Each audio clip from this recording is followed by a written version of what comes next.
Here are some of the ways that your family takes out their own issues on you. So, this is basically projecting 101. And it took me a while to realize that my family was actually projecting on me for the longest time. Some of the things that they made me feel, some of the things they said I was or I was doing was just essentially them projecting how they feel about themselves, the things they do, projecting that onto me. Some of these things might seem like they're not a big deal from like first glance, but if it's something that has happened over and over again, like I've said in a previous episode, then it's a big deal.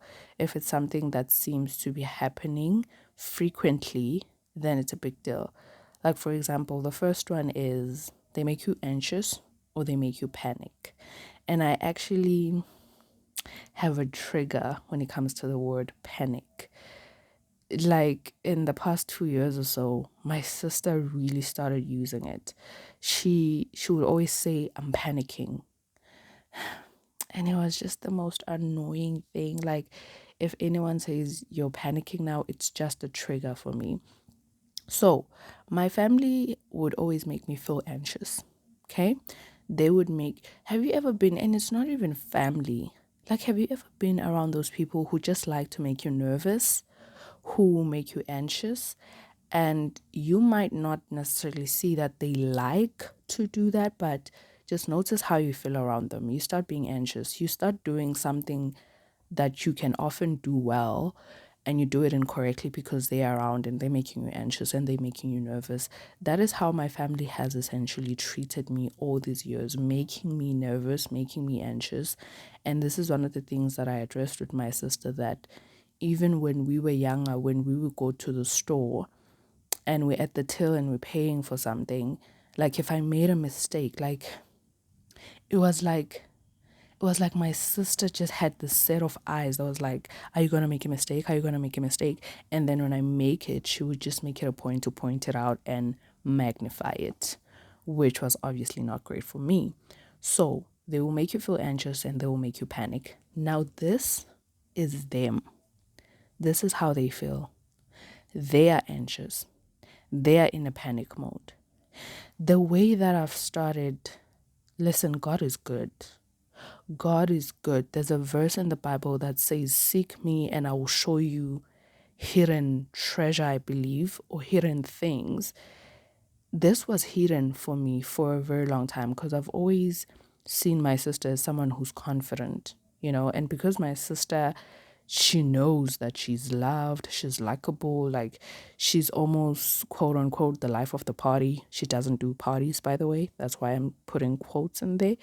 But she's just like the people's people, okay? She's that person. And it has been masked so well that she is actually anxious. And no wonder. This is not really a surprise to me that my sister is probably as anxious or even more anxious than me, because we were both raised by the same woman who always kept us walking on eggshells. We were raised by a narcissistic mother whose moods could switch up at any time. Like just this other day, I was thinking how my mother would, like, if she couldn't find something, she would make the whole house like feel tense. And it's something, and it's not like we we lost that thing or something. Like it's her personal item, but she would make us feel like we the ones, we hid it, or we know where it is, or why are we not help? Like it would just be so tense. And even if we were helping her to find it, like the mood would be so tense, she would get angry. And you'd be like, wait, why? Why is this woman getting angry? Things get lost all the time. So we're going to look for it. We're going to find it eventually. And we would eventually find it because it's obviously still around the house, unless you lost it somewhere else. And it would be the weirdest thing. So my mother always kept us anxious. In those moments, now we would be anxious trying to find this thing that my mother's looking for, because now she's in a terrible mood because she lost her own thing. And whenever we would find it, it would be in a place where she obviously put it and then forgot that she put it there, or she misplaced it. And then you like all of that, tension and anger that you just had towards us was really unnecessary because you're the one who lost this thing. And now we were just trying to help you out. It was crazy making with that woman. Always, always. So now I realize and I see that my mother and sister have the anxiety. They're on this panic mode that they point out to me. And because, like I've said before, I'm empathetic, I take on emotions and I take some things on as if they were mine, but they're not really mine. Like that's something that I'm starting to notice, that sometimes things I'm feeling, they're not really my feelings, but because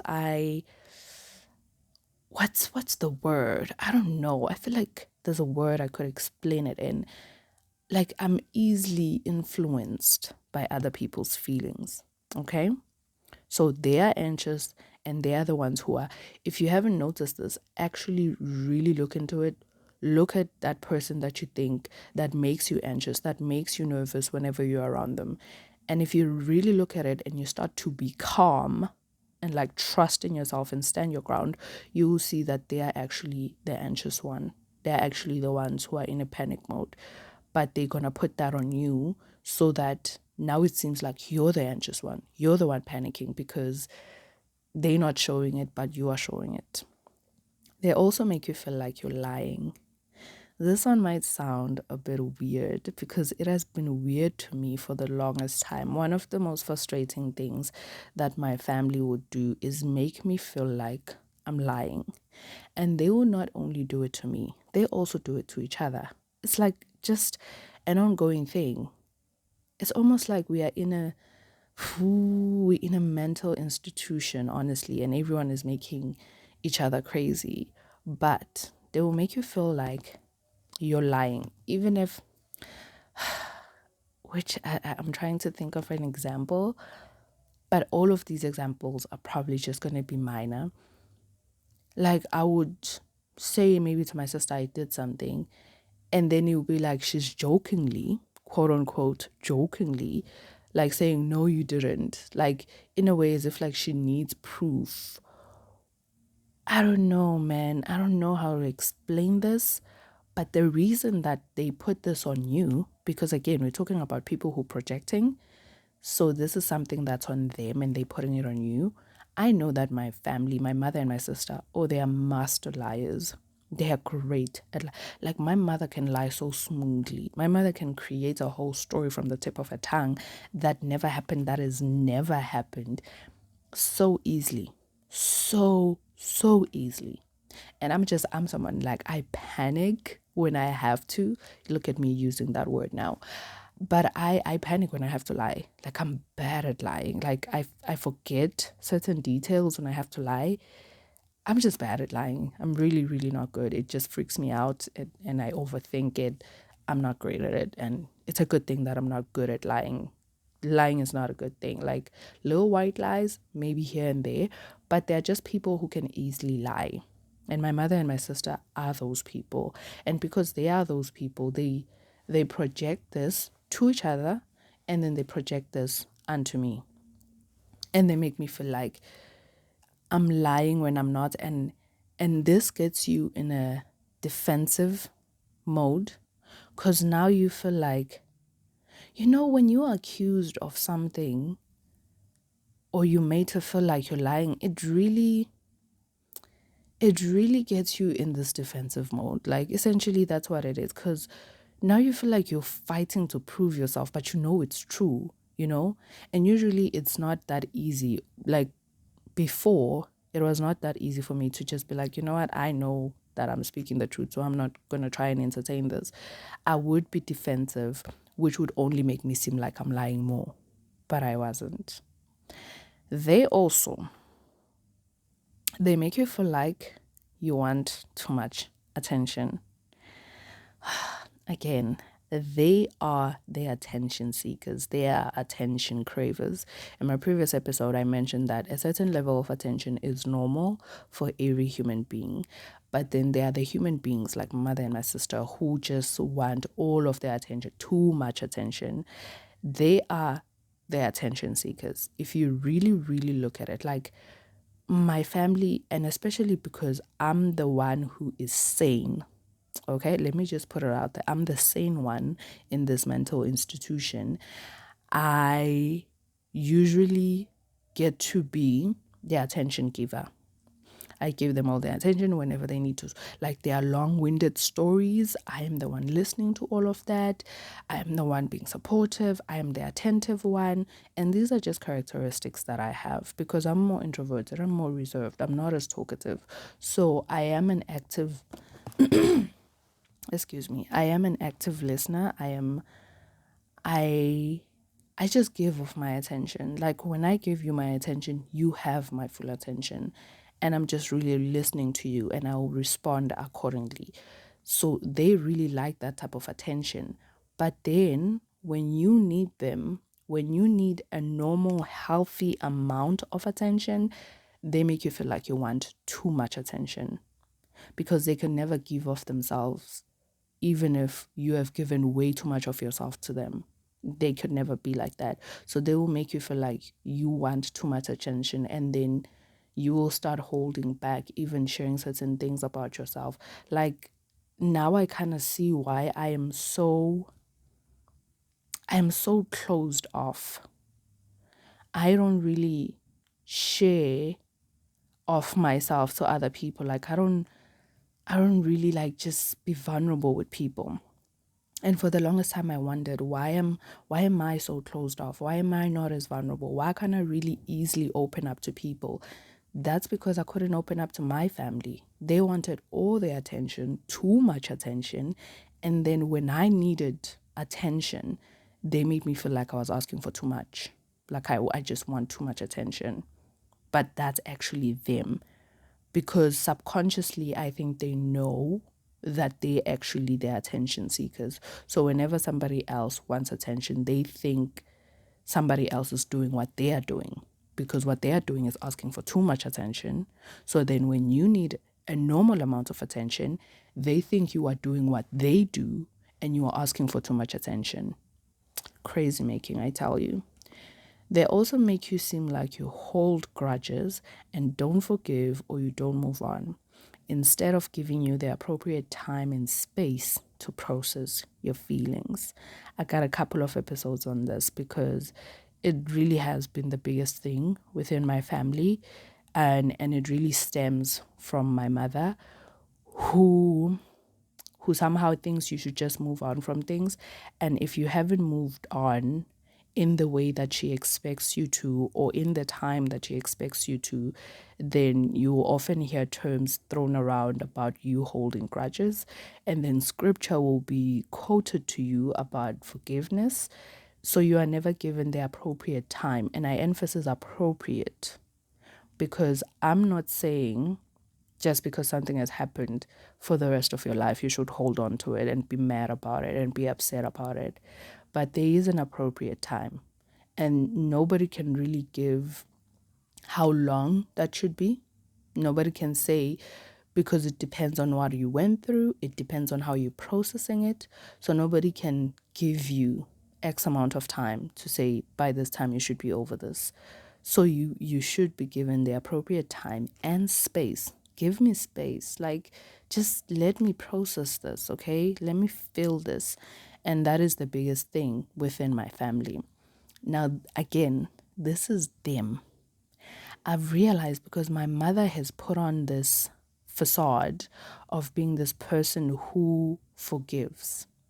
And the way she puts it on, it does seem believable because if somebody has maybe stepped on a toe, within a little while, you will see them, talking again and she's friendly again with that person.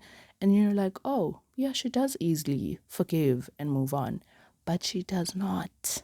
Because my mother doesn't allow herself to fully process and she's always in this mood of just like being a Christian and just, doing, being better than the other person and showing them that you're better.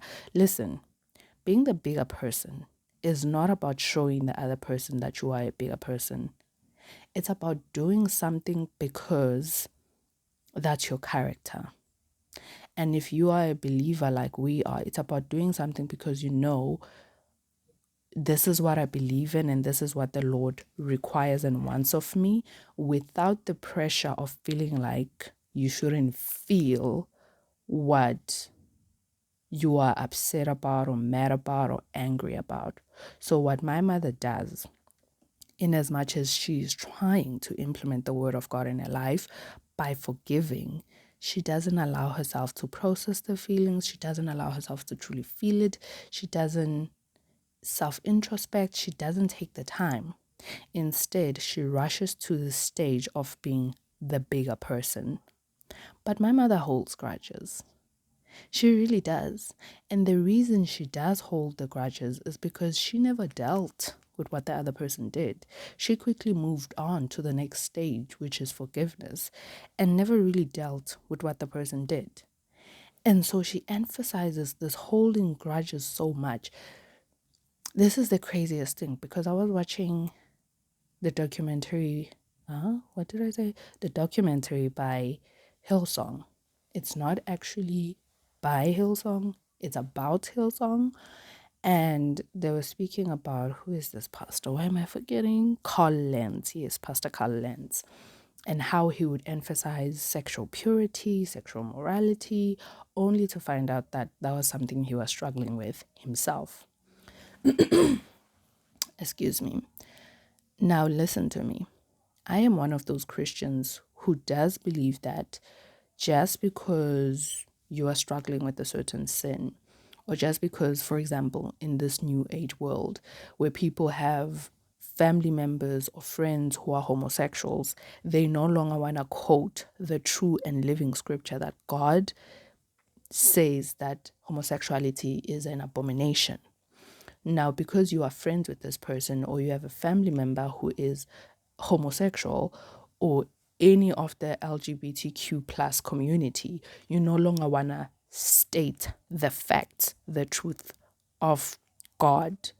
So it's the same thing. It's the same thing with like any other sin. Just because you might be struggling with it, or you might know someone who's close to you who's struggling with it or doing that thing, it doesn't change the fact that it's still a sin. It doesn't change the fact that it's still immoral. But here is what happens with people who are actually suffering with these things. One, it's either, like for most Christians, it's either you avoid talking about it in order to make it seem normal, or you overemphasize instead of dealing with your own things. Because then this becomes a problem if you are suffering with something and then you overemphasize and over preach it, and then only for people to find out that that is the same thing you do, then now you look like a hypocrite. Because yes, just because you're suffering with something doesn't make it right because you are dealing with it. Just because you have a sister or a friend who's homosexual doesn't mean it's not an abomination anymore. It's still an abomination. And you should still speak that truth gently and lovingly to that friend or to that sister, to that family member or anyone in your life who might be dealing with that, who might be going through that, who might be embracing homosexuality. Gently and lovingly, you should still speak the truth.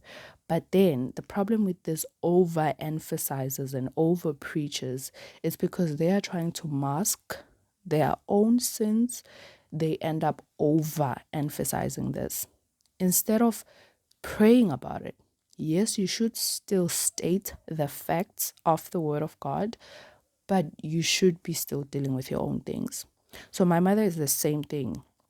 She's an overemphasizer and over preacher. So she emphasizes like holding grudge, forgiveness, what, because that's what she's struggling with. So instead of taking the time to deal with it, she just doesn't deal with it and just assumes that she's forgiven people, and then puts it on us as her children that you are holding grudges, you should forgive, and doesn't want us to process our feelings. Okay, let's move on to the next one. That one took a bit long. They also make you minimize your achievements or even things that make you unique or interesting. What I've realized about my mother, and it makes me sad, is that my mother doesn't really see her worth. She doesn't really value herself. she doesn't really see her own greatness and really see that and believe that she's made in the image of God. And that's sad because a lot of us as human beings just we get in this position where we don't really value or see our worth. So when they make you minimize your achievements or minimize your uniqueness or what makes you interesting, it's because they themselves they don't see their own worth and value. So they don't want you to see your own worth and value. They want to make you feel how they feel about themselves because they probably feel worthless, they probably feel small.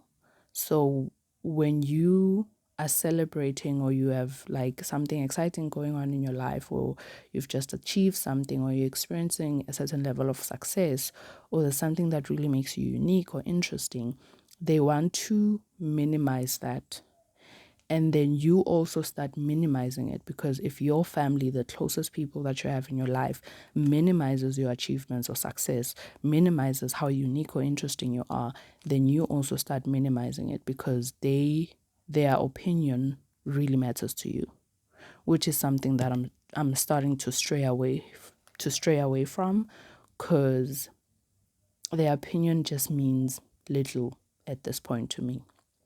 But that's essentially how they feel about themselves. They don't really see themselves as successful or achieving or unique or as interesting as other people. Because that's another thing. They really compare themselves with other people. That's why they feel the way they feel. They also make you feel like your best is not good enough and you should try harder or that you could do better. This could also tie to the achievements part. So when they minimize it, you might think like, oh, I could do better, or this is not as great. So, like I could do better, I could work harder. But you also see this in also minor areas. For example, growing up, I was the sort of child, in Zulu we call it umntwana okhuthele. So being khuthele. And that's how I still am. I'm the cleaner. Okay, like when I clean, I clean. I'm just really tidy. I'm really organized. That's the person I am. And I really think I took this from my mother because my mother, ukutele, she really likes a clean space. And so growing up, I really took after that.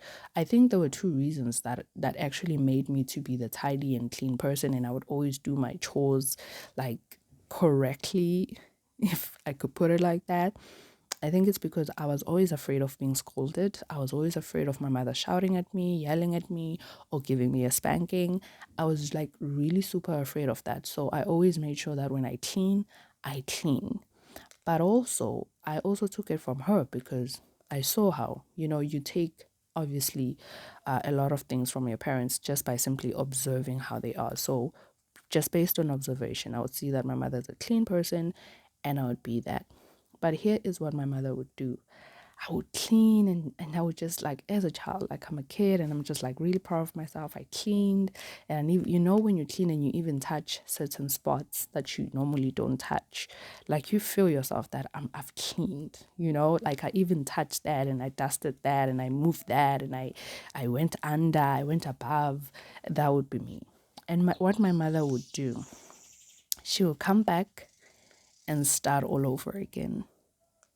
And it would crush my soul. Like she wouldn't even say like you did a good job, because let's say, okay, yeah, I was a kid, maybe I didn't do as good as I thought I had done, but I still actually believe I had done that good. But let's say maybe she saw that, okay, she missed a couple of spots. Here's what you do here's what a healthy and a normal parent would do. Like give props to the kid, like, wow, it's so clean. Like she would not say that. It was almost as if she wanted me to feel like what I thought was my best was not. Honestly, it's like she wanted me to feel that. And then she would come and start all over again. And it would break my heart. And there are so many other examples of things like that where my mother would just like make me feel like I haven't done my best. Like, not even give praise to what I've done. Like, she doesn't really acknowledge what you've done, that okay, this was your best, but then maybe, like, it's usually easier to listen to someone who can point out where you've done good, and then they tell you where you need to improve. But if somebody says just where you need to improve, and as if there's nothing good that you've done, I don't know. It's the weirdest thing. But again, this is something they feel of themselves. Goes back to them not feeling worthy, not really valuing themselves. So they don't feel like they're doing their best. They don't feel like they're good enough. So they make you feel like that. They also make you feel like you're fishing for compliments. Oh, this ties nicely with the one that I just discussed, because whenever I had done something, for example, the cleaning, my mother would make me feel like, well, you want me to compliment you now? You want me to praise you now? And then you'll be like, yeah, I just did something good. Like, as kids, when we do something around the house, like even maybe drawing something for your mother for like Mother's Day, you are fishing for compliments, because these are like your emotional boosters, because you're still a kid, right?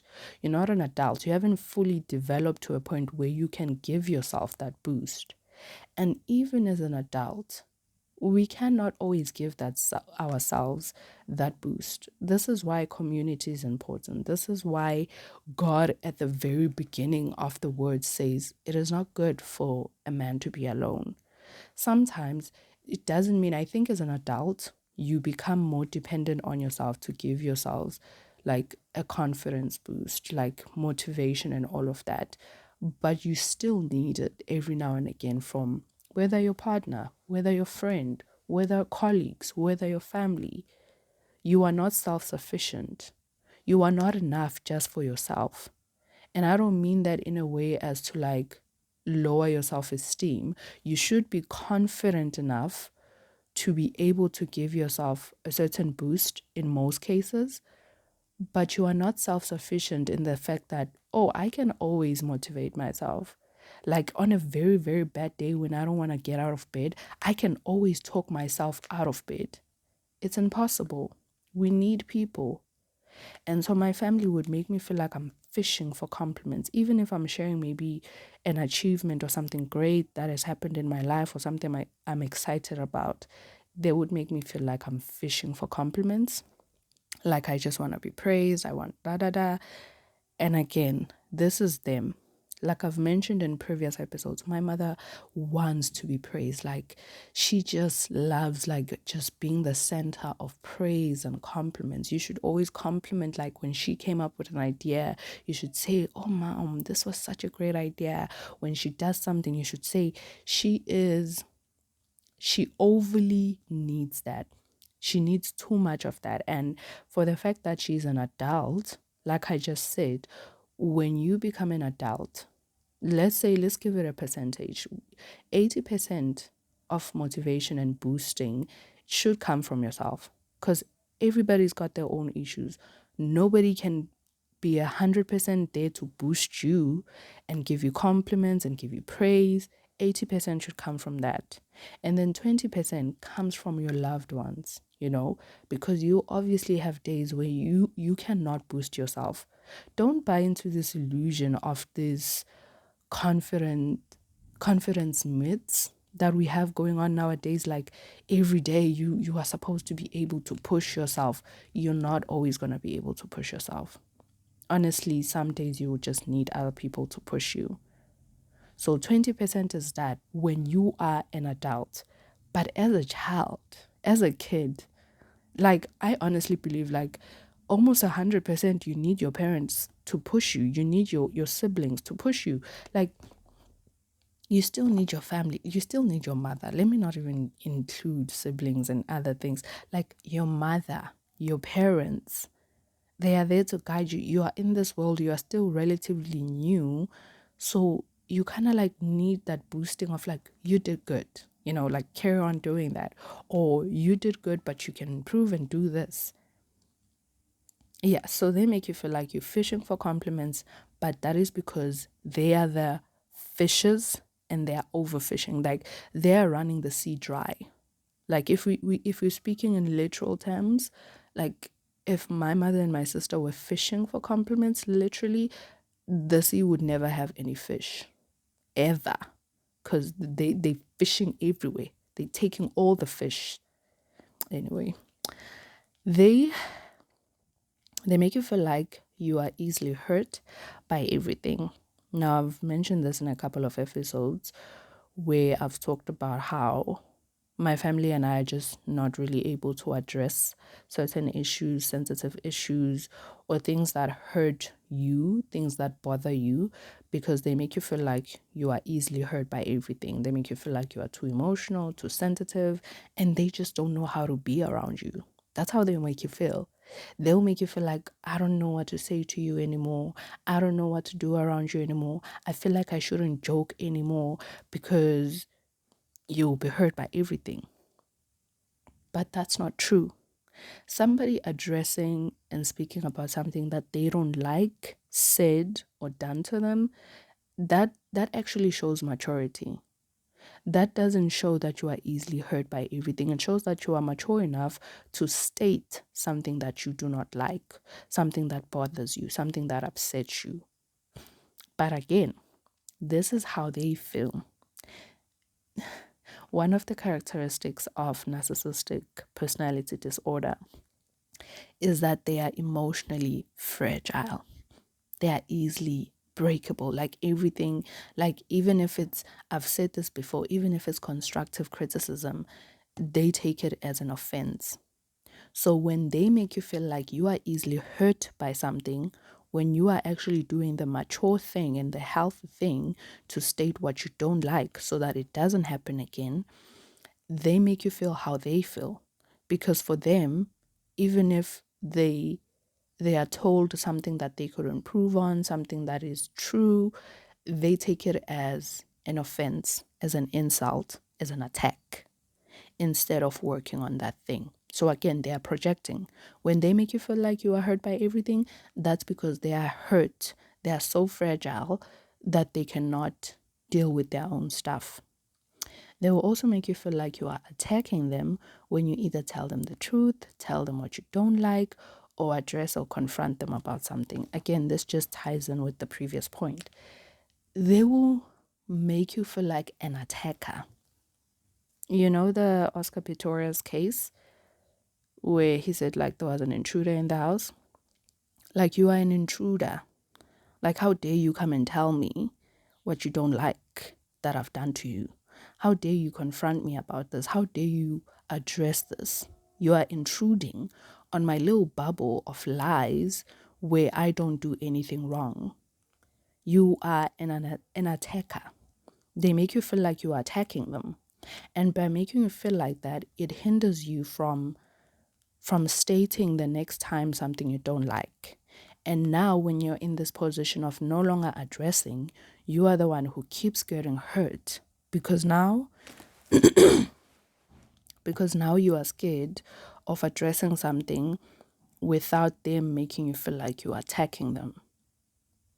They are incapable of dealing with their emotions. That's what it is. They're just incapable of dealing with their emotions, so they don't want to be told the truth. I guess that's not how they would put it, but that's what it is. They make you seem like you are too harsh when you assert yourself or stand up for yourself, and this is because they hate confrontation.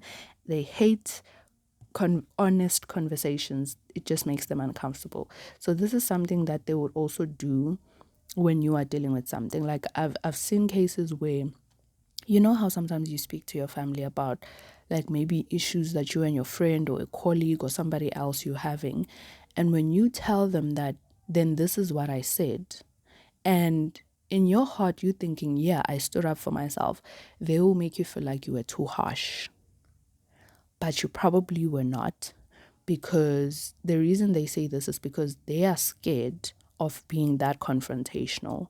They are scared of standing up for themselves in that manner. So when you stand up for yourself, whether it is to them or in regards to other people, they will make you feel like you are too harsh, or you shouldn't have said it. You shouldn't have said that, or you shouldn't have dealt with that in that way. Granted, there are certain scenarios where you could be harsh, but because these people, they don't know how to assert themselves, they will make you feel like you are too harsh when you are actually not.